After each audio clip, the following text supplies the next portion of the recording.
નમસ્કાર.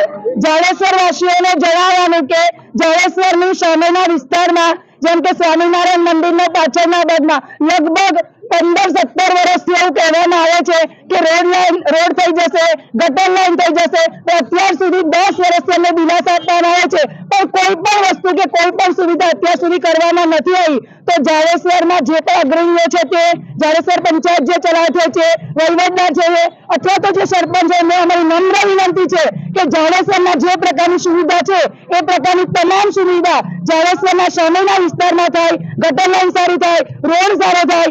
જો એ પ્રકારે નહીં થાય તો હવે કોઈ પણ ઇલેક્શન આવશે તો અમારી જાડેશ્વર સામેના વિસ્તારમાં જેટલી સોસાયટી છે એમાં કોઈ પણ વોટ લેવા આવશે નહીં, એવી અમારી તમામ બહેનોની નમ્ર વિનંતી છે. આભાર. મારું નામ જયતાલી છે. હું સિનેટી સોસાયટીમાં રહું છું. મારો જન્મ પણ ત્યાં થયો છે.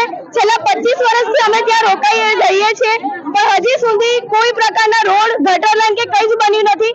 આ જાડેશ્વર છે, પેલું પણ જાડેશ્વર છે. તમે જોવો, અહીંયાનો વિકાસ જુઓ અને સામેનો વિકાસ જુઓ. ખાલી રોડ ક્રોસ કરવાની જ દેરી છે. તમે રોડ ક્રોસ કરીને સામે જશો એટલે તમે ખાડામાં ધબકતા જશો, અને આ બાજુ આવશો એટલે લખોટી ગગડાવે એટલો સ્મૂથ રોડ છે.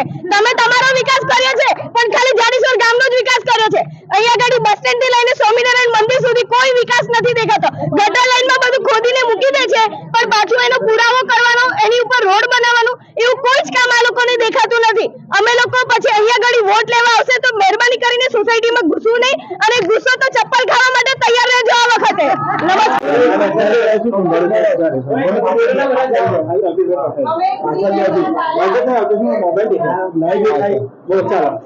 જાડેશ્વર વહીવટદાર તરીકે આ સોસાયટીમાંથી જે બહેનો આવી છે એ બહેનોની રજૂઆત આજરૂપ ધ્યાને લેવામાં આવી છે, અને એ જે રોડ છે હાલ જિલ્લા પંચાયતની અંડરમાં આવે છે, પરંતુ ગ્રામ પંચાયત દ્વારા એ રોડનું હાલમાં મરામત કરાવી અને હાલ ટૂંકમાં એને વૈકલ્પિક રીતે વ્યવસ્થિત કરાવીને એમને અત્યારે રોડ કરાવી દઈએ છીએ. બીજું કે એમનો રોડ ઓલરેડી મંજૂર થઈ ચૂકેલો છે, પરંતુ પેવર બ્લોકની જગ્યાએ એ લોકોની માંગણી આરસીસી રોડની છે, એટલા માટે ફેર દરખાસ્ત જિલ્લા પંચાયતમાં કરેલી છે.